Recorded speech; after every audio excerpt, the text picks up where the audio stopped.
Proteins अर्थात प्रथिनं.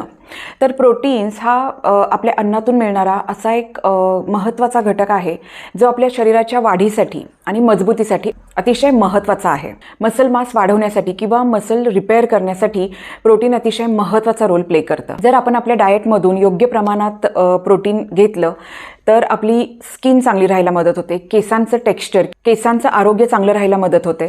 त्याच पद्धतीने सांधेदुखीही कमी व्हायला मदत होते. तर असं हे प्रोटीन जे इतका महत्त्वाचा रोल प्ले करतं हे नक्की कुठल्या अन्नपदार्थांमधून मिळतं? बरेचदा आपल्याला वाटतं की फक्त नॉन व्हेजिटेरियन फूडमध्येच प्रोटीन जास्त प्रमाणात मिळू शकतं, पण असं नाही आहे. व्हेजिटेरियन फूडमधून सुद्धा आपल्याला अतिशय चांगल्या क्वालिटीचं प्रोटीन हे मिळू शकतं. चला तर मग आज बघूयात की असे कुठले कुठले व्हेजिटेरियन सोर्सेस आहेत की ज्यामधून आपल्याला जे काही आपली डेली प्रोटीनची गरज आहे ती आपण व्यवस्थितपणे पूर्ण करू शकू. मी डॉक्टर शर्मिला इनामके स्वागत करते तुमचं आजच्या व्हिडिओमध्ये. व्हिडिओ अतिशय इंटरेस्टिंग आहे आणि महत्त्वाचा आहे, तुम्ही शेवटपर्यंत नक्की बघा. प्लांट बेस्ड प्रोटीन अर्थात व्हेजिटेरियन सोर्सेस ऑफ प्रोटीन, तर हे कुठल्या कुठल्या पदार्थातून आपल्याला मिळू शकतं हे आता आपण जाणून घेऊयात. सर्वप्रथम येतात डाळी. मग यात सर्व प्रकारच्या डाळींचा समावेश होतो. उडीद डाळ असेल, मूग डाळ असेल, हरभरा डाळ, तर या सगळ्याच डाळींमुळे आपल्याला चांगल्या प्रकारचं प्रोटीन हे मिळू शकतं. आता सर्वप्रथम उडीद डाळ ही पचायला थोडीशी जड असते, पण जेव्हा आपण उडदाच्या डाळीची आमटी करू त्यावेळी व्यवस्थितपणे जी काही आपण ट्रॅडिशनल पद्धतीने फोडणी करतो सगळ्या भाज्यांना, तर त्याच पद्धतीने हिंग, कढीपत्ता, जिरी, मोहरी याची जर फोडणी केली तर ती पचायला हलकी होते आणि मग त्याचं डायजेशन व्यवस्थित झाल्यामुळे त्याचा काही त्रास होत नाही. तर अशा या उडीद डाळीत प्रोटीन हे जास्त प्रमाणात असतंच, पण त्याबरोबर मॅग्नेशियम, मँगनीज आणि झिंक हे सुद्धा मोठ्या प्रमाणात दिसून येतं. मॅग्नेशियममुळे मसल्स रिलॅक्स होतात. मँगनीज आणि झिंक याच्यामुळे बॉडीची स्ट्रेंथ वाढायला मदत होते. पुढची अतिशय कॉमनली जी आपल्या किचनमध्ये यूज केली जाते ती म्हणजे मुगाची डाळ. तर मुगाची डाळ ही पचायला हलकी असते. आपल्याला माहिती आहे, आपण आजारी लोकांना सुद्धा मुगाची डाळ खाण्याचा सल्ला देतो. तर मुगाची डाळ ही पचायला हलकी असते, शिवाय त्याच्यातून प्रोटीनची गरजही आपली बऱ्याच अंशी पूर्ण केली जाऊ शकते. तर या डाळींबरोबरच मटकी, कुळीथ किंवा छोले या सगळ्यांचा समावेशही आपण आलटून पालटून आपल्या आहारामध्ये केला पाहिजे, जेणेकरून त्याच चवीमुळे आपल्याला कंटाळा येणार नाही आणि वेगवेगळ्या प्रकारच्या डाळींचा अंतर्भाव आपल्या आहारात झाल्यामुळे प्रत्येकातूनच आपल्याला न्यूट्रिएंट्स हे मिळू शकतील.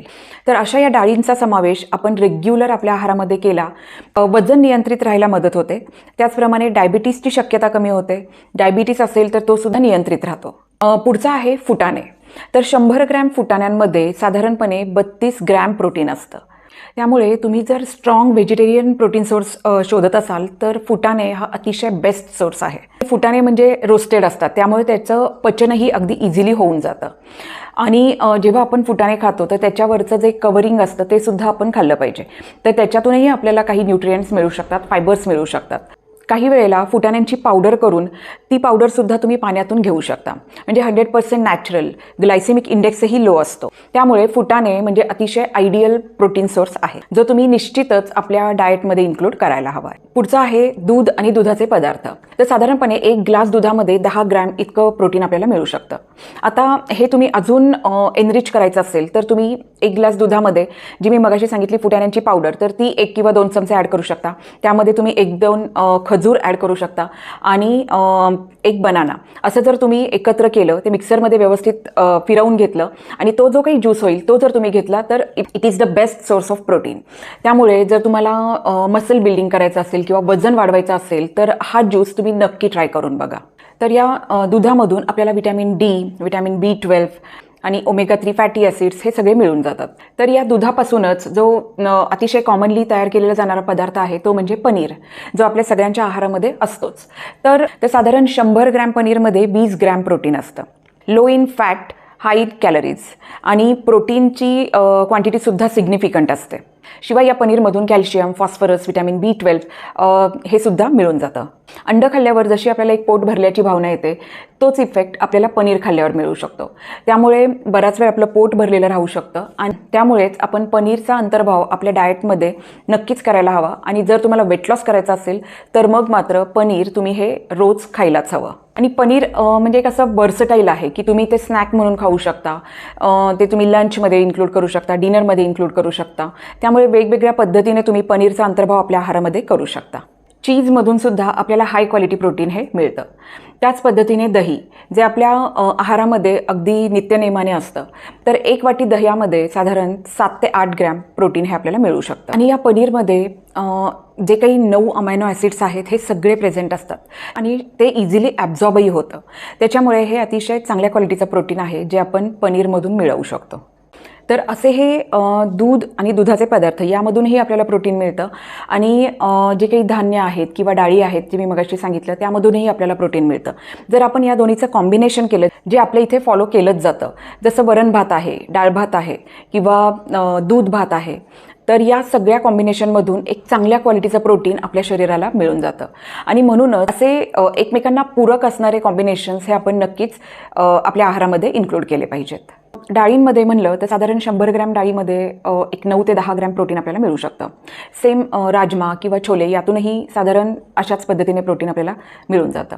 आणि म्हणूनच राजमा त्याच्याबरोबर राईस किंवा राजमा चपाती, तर हे जर तुम्ही घेतलं तर आपल्याला चांगल्या प्रतीचं प्रोटीन आणि चांगल्या क्वांटिटीमध्ये हे मिळू शकतं. पुढे आहे वाटाणा. सगळेच्या सगळे 9 इसेन्शियल अमिनो ॲसिड्स जे आहेत हे सगळे वाटाण्यामध्ये असतात.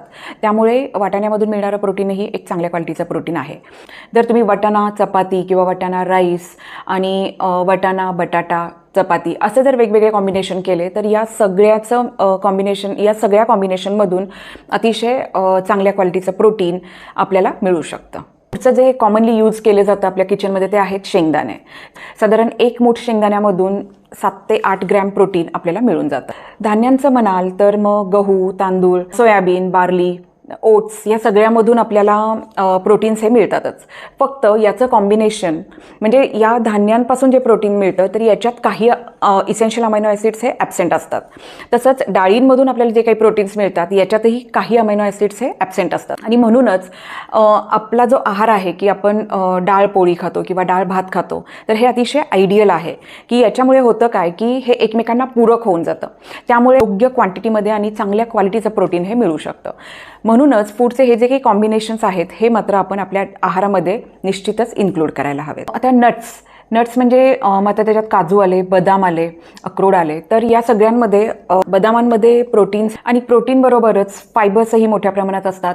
त्याचप्रमाणे मॅग्नेशियम, मॅंगनीज, व्हिटॅमिन ई हे सुद्धा आपल्याला बदामातून मिळू शकतं. स्किन चांगली राहायला मदत होते, केसांवरही त्याचा खूप चांगला परिणाम होतो आणि ब्रेन हेल्थसाठी सुद्धा चांगलं आहे. त्याच्यामुळे रोजचे तुम्ही 3 ते 4 बदाम नक्कीच रात्री भिजवून ठेवून सकाळी ते खाऊ शकता किंवा कधी तुम्ही डायरेक्ट रॉ न भिजवलेले बदामही डाएटमध्ये इन्क्लूड करू शकता. तर हे झाले मेन सोर्सेस, व्हेजिटेरियन सोर्सेस आहेत प्रोटीन्सचे. तर साधारणपणे जे काही आपले कॅलरी इंटेक आहे त्याच्यापैकी 5 ते 10% कॅलरीज या प्रोटीन्समधून येणं आवश्यक आहे. आणि म्हणूनच तुम्ही डेली बेसिसवरती पराठा दही किंवा दही भात किंवा दूध भात, दूध चपाती, कोशिंबीर या सगळ्याचा अंतर्भाव आपल्या आहारामध्ये हा केला पाहिजे, जेणेकरून या वेगवेगळ्या कॉम्बिनेशन्स मधून आपल्याला जी काही डेली रिक्वायरमेंट आहे ती फुलफिल होऊन जाईल. तर अशा या प्लांट बेस्ड प्रोटीनमुळे आपलं लिपिड प्रोफाईल चांगलं राहायला मदत होते. त्याचप्रमाणे हार्ट डिसिजेसची रिस्क ही कमी होते. ब्रेनची हेल्थ चांगली राहते. LDL कोलेस्ट्रॉल कमी राहतं, HDLचं प्रमाण वाढतं. त्याचप्रमाणे ओबेसिटीची शक्यता कमी होते. डायबिटीस कंट्रोलमध्ये राहतो किंवा डायबिटीस होण्याची शक्यताही कमी होते. आणि काही स्टडीजमधून असं दिसून आलं आहे की जे लोक फक्त प्लांट बेस्ड डाएट फॉलो करत आहेत त्यांच्यामध्ये कोलोरेक्टल कॅन्सर होण्याची शक्यता ही सुद्धा कमी होते. त्यामुळे निश्चितच ॲनिमल प्रोटीनपेक्षा प्लांट बेस्ड प्रोटीन याचा अंतर्भाव आपण आपल्या आहारामध्ये केलाही पाहिजे. So that's it from my side. Hopefully तुम्हाला ही माहिती आवडली असेल तर नक्कीच आपल्या फॅमिली आणि फ्रेंड्समध्ये शेअर करा.